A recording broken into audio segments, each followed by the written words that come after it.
Hello again, everyone, and welcome back to Reddit Aliens. I'm John, and as always, thank you so much for being here. A good topic? Let's do it. What's the most unsettling thing you've ever heard a child say? Please remember to like, share, and subscribe. A 9-year-old girl at an art class proudly showed me a clay sculpture she made, then asked me, "Do you want to keep it?" I then replied, "Are you sure? It looks beautiful. Don't you want to show that to your parents when you get home?" "No, my mom always throws away the stuff I make," she bluntly informed me. "I don't have a dad anymore, so no one cares about it." I felt so bad for her. I promised to keep it forever, and it's still sitting in the windowsill. I'm driving on a dark highway in a light rain when my 6-year-old daughter starts crying and getting panicked. When something goes wrong, she says, "The accident is going to get us." Needless to say, I freaked and pulled over to wait out the person and the rain a bit. Not a child, but still a minor. Listened to a teenage girl explain how she was adopted from a certain country as a small child because her adoptive father had a fetish for that race. Without delving into specifics, her upbringing aligned with popular belief. None of the counselors or CPS believed her because of her history and diagnoses, but the look in her eyes, the flat, calm way she told me, and she said that it didn't matter anyway, I really don't think she was lying. I heard a made-up story working with adolescent psych, but that one just absolutely haunts me, and I still think about her years later and pray that her life has been kinder to her. My stepkid at 3, he came out of his bedroom terrified and crying. He said there was an old man sitting on his bed with a suitcase. It took an hour to calm him. When his dad and I started asking questions, and he told us the man came out of the closet, and always made my hair stand up. The kid never knew I was scared of it. Even today at 13, he remembers it. My kid was 3 to 4 years. She was old and used to always talk to her poppy, my father-in-law. She would tell stories all the time about things he told her, and they'd sing songs together. The only problem was he died when she was 2 years old. The songs freaked me out the most because she'd never heard them but would sing them. One night, she sang the wrong words to pearly shells. She stopped and said, "What, Poppy?" "Oh," then sang the right words. Yeah, my hair stood up on that one. My niece was in the sick room at the daycare just babbling away to herself while coloring. We asked her who she was talking to. "Uncle Stinky. He's showing me how to draw a bear. My brother, an artist, died before she was born. My kids called him Uncle Stinky, and together they drew a series of bears. He carried the drawings in his portfolio so they could take them out for art class and gauge their progress. No one other than my kids, husband, and I knew any of this." I can't really think of anything a kid has said directly to me that was unsettling, but the other day a kid made me feel uncomfortable. I work in retail and I always like to interact with the children. Sometimes I'll have a conversation, but usually I will smile and wave, and they either will smile back or sometimes they're shy and hide behind their mom or whatever. The other day I did the smile and wave thing to a little girl who was maybe 3 or so. She looked me in the eyes with a very adult look, frowned, and gave me a thumbs down. It was a bit unsettling, I guess, because what did I do wrong? I'm a hospice nurse, and a 4-year-old said the most unhinged thing during their grandfather's death visit. As the funeral home was leaving with the patient's body, the kid came into the room. The kid's father started to explain, but the kid interrupted him, saying, "Grandpa passed away, I know. Haha. You don't have a daddy anymore. You don't need a daddy. You can just be my daddy." The little kids on my mom's street were always running wild outside. One day I'm walking down our driveway, and the little girl across the street was drowning her baby doll in a kiddie pool. I questioned her actions, to which she responded, "This is what happens to bad babies." I babysat another girl on the street. I showed her our juicer and asked if she wanted any juice, and she said she wanted to put a human in there and drink bone juice. Goddamn children in the corn-ass neighborhood. I used to work at a dine-in Pizza Hut. Nice. One day, a mom came in with her son and some of his friends. The kids were around 12 years old. As I'm bussing a table near them, I overhear one of the kids' friends say, "I kill animals." The mom replied, "Oh, does your dad take you hunting?" And the kid said, "No, I find stray cats in the neighborhood, take them to a shelter, and help them find homes."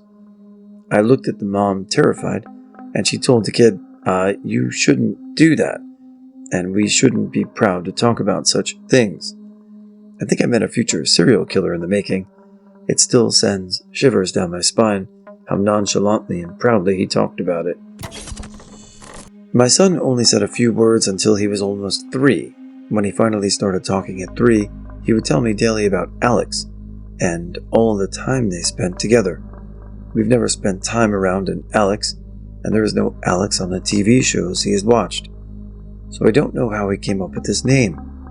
One day he saw a boy who was about 6 years old at a restaurant and ran up yelling, "Alex! Alex!" This occurrence lasted about 6 months, and now he doesn't remember Alex.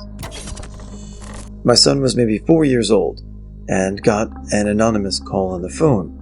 I ignored it. A minute later my phone rang again with an anonymous number. My son was playing with toys and didn't even look away, but he said, "It's Dad calling." I looked at him. He didn't even look up. I answered the call. It was my husband. Our car had broken down while he was on his way to work, and his phone had died. He was calling from a nearby company, asking me to call for assistance on his behalf. I looked at my son with all my confusion. He never stopped playing. The company wouldn't have allowed my husband to make another call if the kid hadn't said that. We all joke about it now, but it's such a what the moment. I live in a low-income neighborhood. I've witnessed numerous children grow up over the years. Some of them had no supervision, and I looked out for those kids. I didn't allow them in my house, and my boys weren't particularly close to any of them, but your neighborhood kids play together. I was always outside with my boys. All the kids, including my boys, got popsicles and watermelon. This applies to any type of summer snack. I once stopped a little boy, Jacob, from getting hit by another kid with a bat. I was aware of Jacob's cries because his mother had always been harsh with him, even on his best days.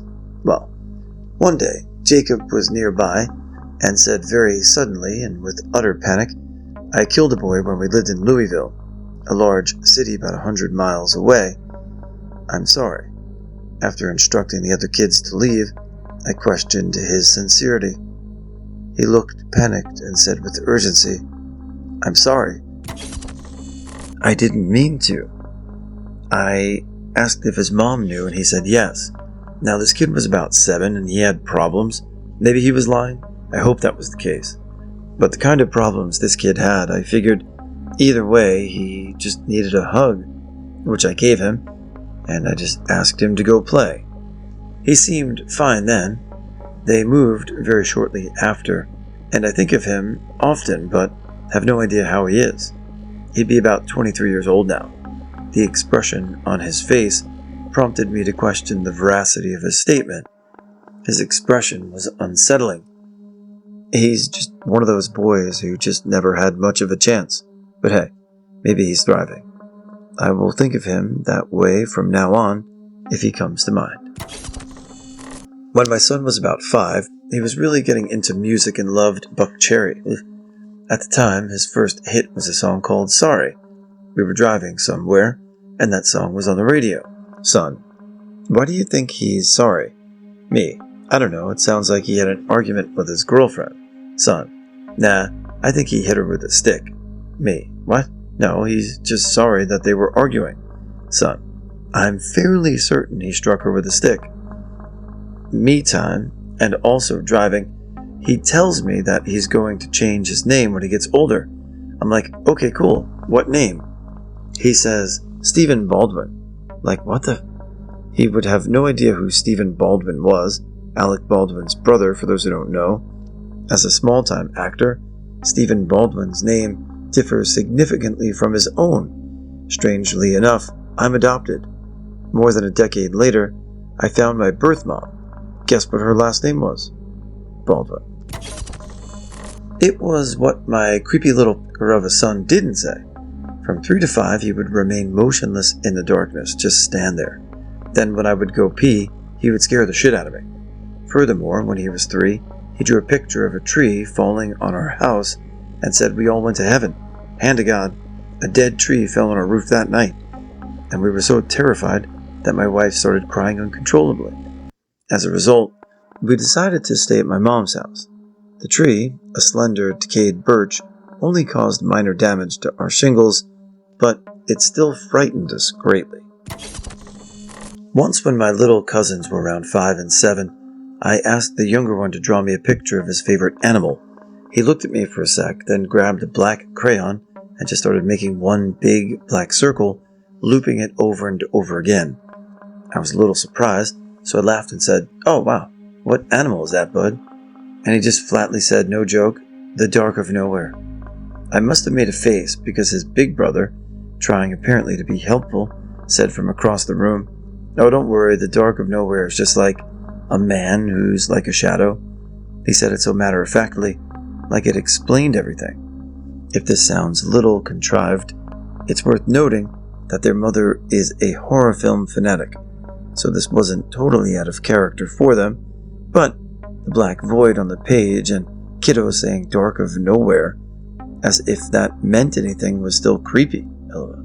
So when these kids are making predictions out of the blue, it almost, it could be coincidental because obviously kids have very active imaginations, or at least you hope that the kids around you do. But when things start becoming real, then you're like, whoa, what's going on here? So do you think kids see a different, or young, like under 3, see the world a different way? What do you think leads to all that? Or is it just coincidence? It was me. I was the kid. LOL.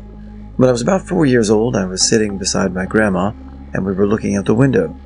An ambulance went racing by, and I said, "That's for Grandpa." She thought it was weird, but she shook off the feeling and didn't think much of it. A bit later, she got a call that he'd fallen off the side of a cliff while hiking. He was still alive and in good condition, just roughed up. Since the ambulance was headed toward his hiking trail, it was for him. I used to talk a lot about my brothers and how they both died young, one from drowning, the other from a house fire. And it's funny, I can still see the house burning, even though I've never seen that house in my life. I'm an only child too. I used to worry my mom a lot, but she always took it seriously and never dismissed it as a figment of my imagination. My daughter spent the night with her grandmother. My mom called me almost panicked and told me that my daughter had woken up, looked her in the face and said, "Is my pawpaw not dead yet?" She was 3. He had been in remission from throat cancer for just about a year. The weirdest thing happened just a week before. I took a midday nap and woke up crying hysterically, having dreamt that I was viewing my dad's body in a black casket. I told my mom what I dreamt, and we had a conversation about how strange it all was. 3 months later, my entire family gets COVID. This was late 2020, and they asked us to go to the ER if anyone began having chest pains. Vaccinated and asymptomatic, my dad started experiencing chest pains, prompting me to drive him to the ER. He comes out extremely solemn, and I asked what was wrong. He told me that the cancer had returned, and they were referring him to oncology. He died in 2023. I know kids pick up on things, but at her age, we had never told her he was dying. She knew he was sick because she could physically see it, but the first time he was diagnosed, he had a favorable prognosis, so we didn't discuss the dying. It was strange for her to say it that way, and I still think about the dream and her words.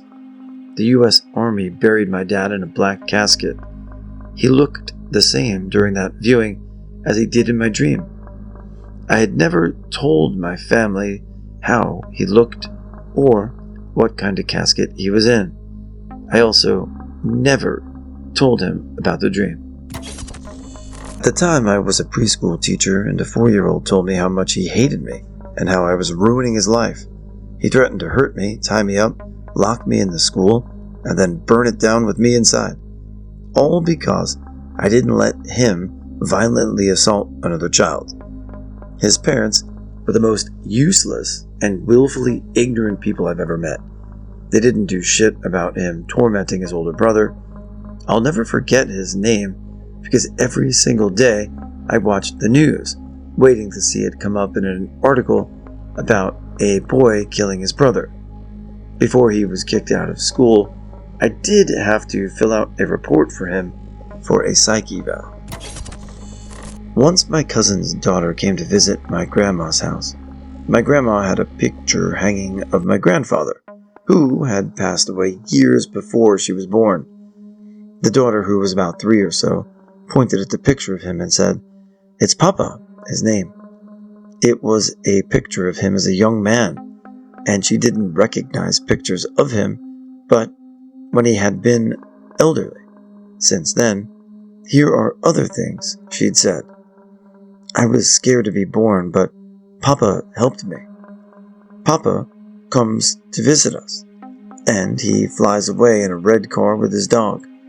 He had loved cars. His favorite one was a red one, and when he described the dog, it was a dog that he had had before. None of these are in any pictures." I don't know, man.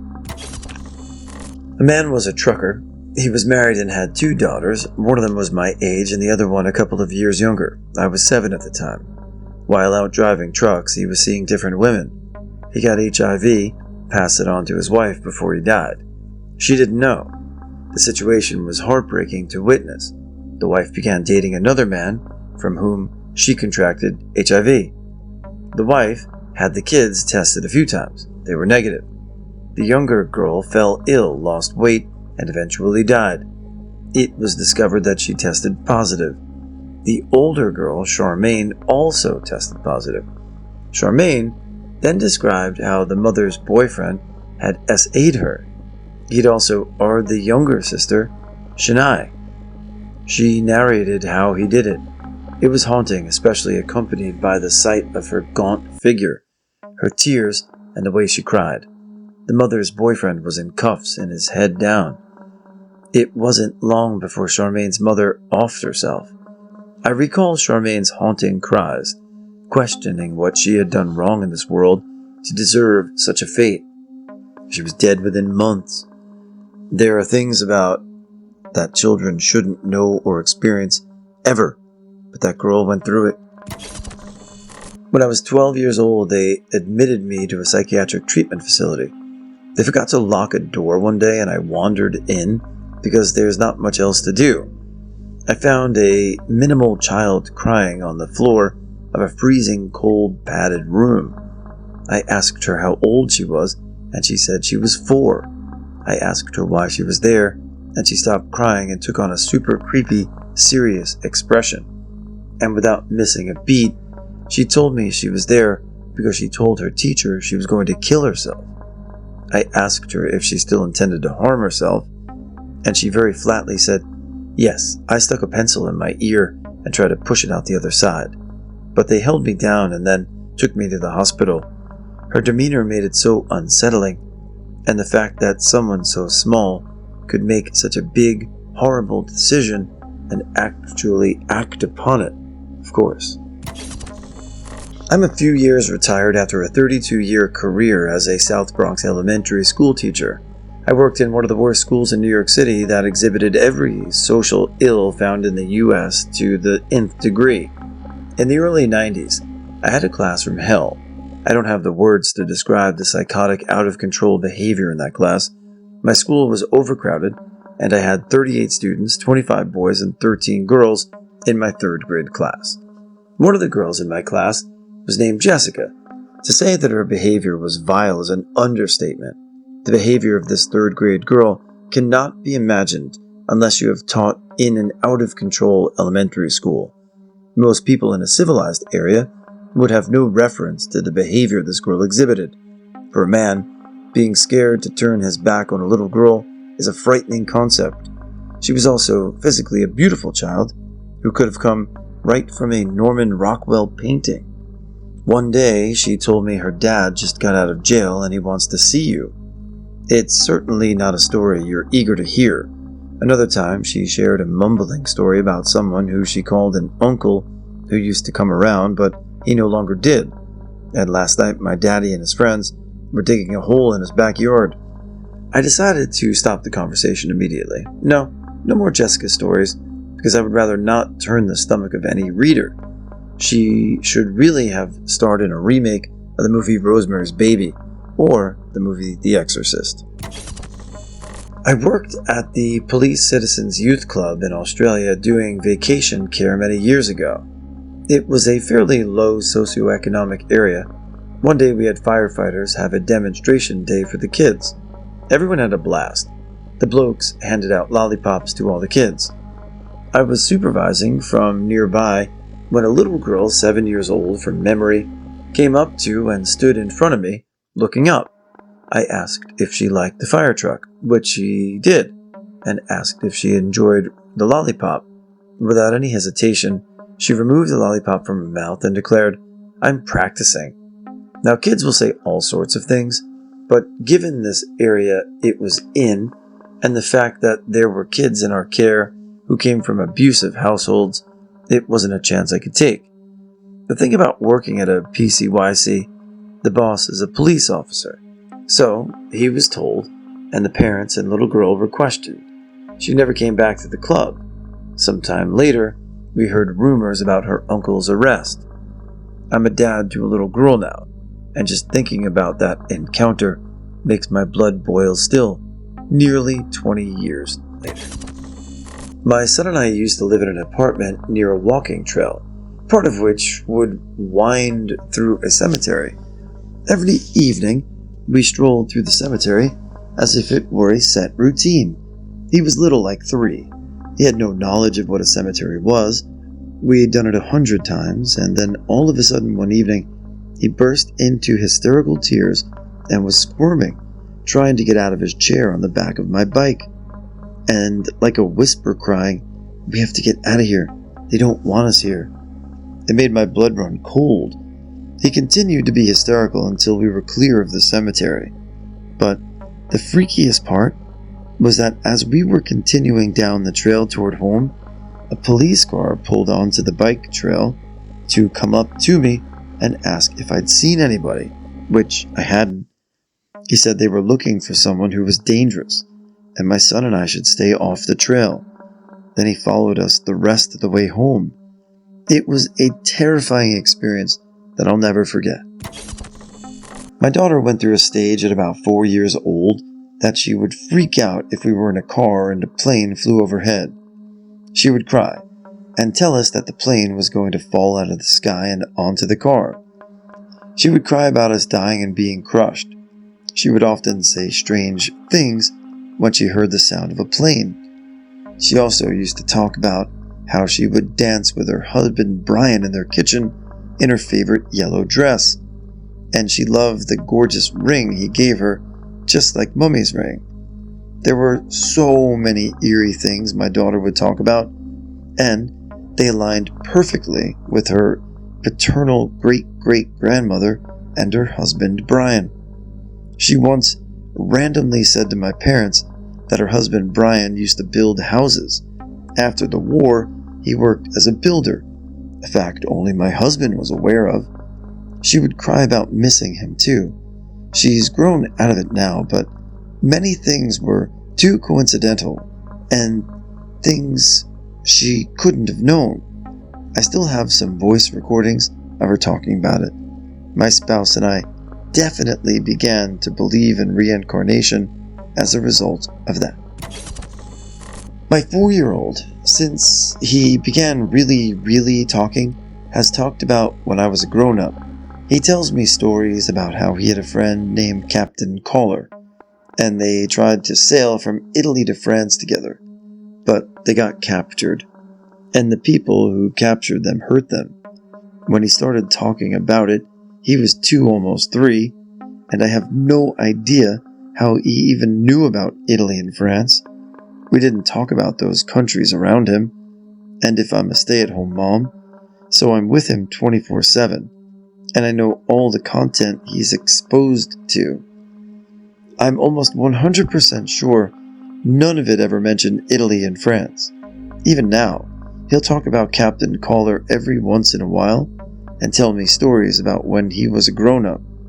He'll discuss parties he went to. He's told me he smoked when he was a grown-up.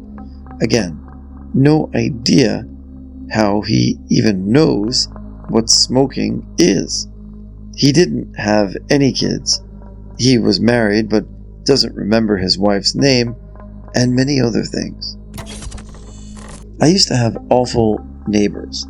The man of the couple was okay if you got him alone, but the woman was unhinged. For example, I had to call the police on her once because she tried to break down my door because I'd parked outside on my own front door, and she wanted that space for her husband's van. Anyway, this lovely couple had a kid. The child seemed to be in distress. I could hear him cry at night sometimes, and she'd just yell at him to shut up. I also had a cat. One day, I was bringing in some shopping, and my cat was supervising my work, and the kid came up to me and asked, "Is that your cat?" I said yes, and fully expecting the usual request to pet him that you'd get from the kids. "Nope, I'm going to stab your cat." They moved soon after. I also discovered that they had a dog when they moved. I lived beside them for years and shared a wall, and I never once saw or heard that. Does a pair of teens count? This is because I have been contemplating the possibility of having 2 teens ever since I discovered Reddit. Overheard. I couldn't really post there because of everything was paraphrased. Around 2000, I, 40-ish, was waiting for a bus. Beside me were 2 young girls, both no older than 16. The first girl had a baby in a stroller. I overhear their conversation. The young mother is gleefully telling her friend all the services she is receiving as a teen mom. Free childcare, food stamps, a rental stipend, and more. If I recall, she said she was planning on getting pregnant again, because more kids mean more money. Child support by the baby daddy was mentioned. The friend suggested that they get pregnant, move in together, and combine finances so they can get away from their parents. The friend also mentioned how getting pregnant would allow her to drop out of school and not have to work. I vividly think about how naive they were. No apartment complex in the county would rent to a minor, and how bad things were going to get when these babies get to school and their mothers were 20-something high school dropouts. I was walking toward the subway. I had just bought myself a brownie. I was craving something sweet after a long day, and even though I only had about €30 left in my bank account to last a week, I still bought it because I was hungry. A kid started walking next to me. I thought this was strange, but they looked absolutely fine. And kids act weird occasionally. After something like 10 seconds of walking side to side, the kid, about 8 years old, asked me something. I took my headphones off and asked them to say that again. Our interaction went something like, "Hey, can I have your brownie?" Yeah, sure, there you go." Only then did I realize I gave this kid my brownie. I was so surprised I didn't even think about saying no. To be fair, I'm not sure what is the most unsettling here, his question, or the fact that I actually gave it to him. My son was 7 months old. He was lying in bed drinking his milk, looking straight ahead. I was sitting to his side thinking to myself, should I stay with him or leave him to do some cleaning? He removed his bottle from his mouth, looked at me and said, "Go." He then put his bottle back in his mouth, looked ahead, and continued to drink his milk. The second incident occurred when he was approximately 9 months old, sitting on my lap and exhibiting signs of distress. He wanted to get off me, and I was holding him. So, as I let him get off of me, I said something like, "Okay, you play. And do you want to eat something soon?" And he went from ah la la la to ha la la, and then stopped struggling. turned around a little bit, and over his shoulder went, "Yeah," and then carried on pretending to be a 9-month-old again. This was all after screaming, "Mama," at 1-month-old.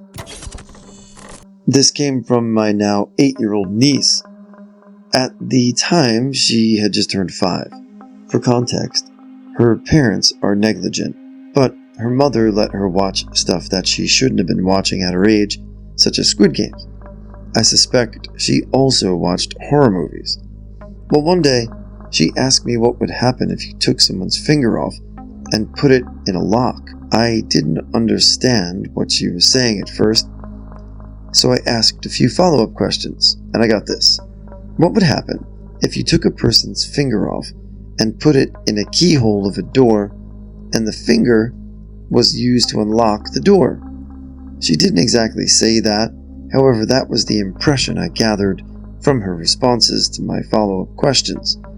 I didn't really know how to answer that, but she did tell me that she saw that in a horror movie. She once mentioned that the heads on her dolls were spinning. I don't remember what that was all about. I was just thinking, all my years doing childcare, and I've not had any really unsettling ones.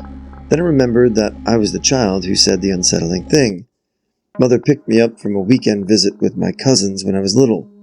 On the drive home, she suddenly heard a tiny child's voice in the back seat, singing a little made-up nonsense song her great-grandmother used to sing when cleaning the house.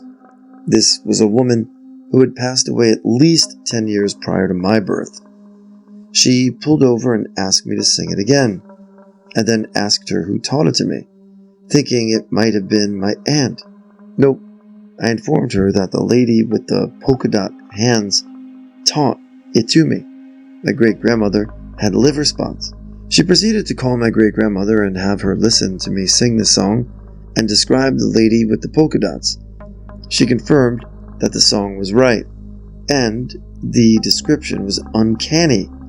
Mother drove me straight to my great-grandma's house and had me look through some old photo albums. They never showed me before without telling me why.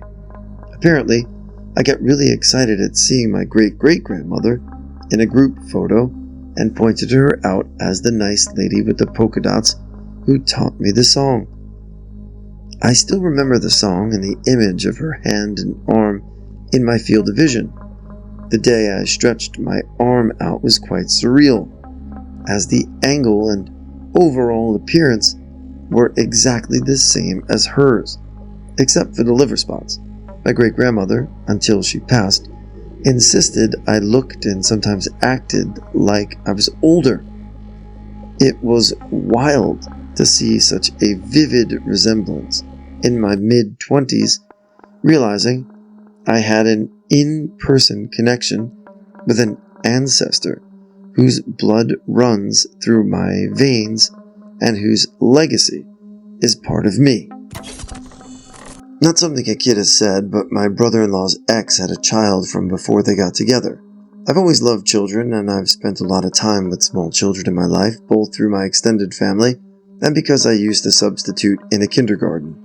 However, there was something about this kid that touched me deeply. I only met this kid a handful of times. During the 1.5 years brother-in-law and the ex were together, she was around 2 years old, and although she didn't really know me, she seemed comfortable around me and would seek me out and come over to sit in my lap and stuff. I'm used to this because younger me have always seemed comfortable with me. But then there was this one time we were at a family dinner and she wouldn't sit still during dinner. So at one point I offered to take her and try to play with her so her mom could eat. So we were lying on the floor about 2 meters away from the dinner table playing when she crawled on top of me, and initially I didn't think too much of it. But then she placed her tiny hands on my neck, pushed as hard as she could, and started growling as if she were straining as hard as she could to choke me.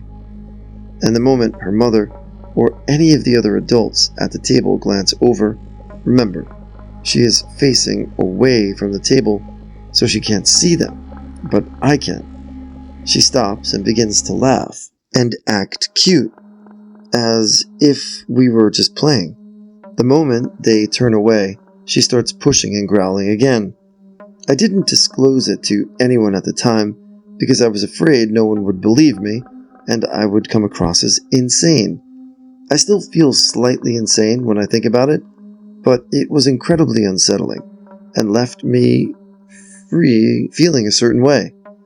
I still feel quite uneasy when I think about it.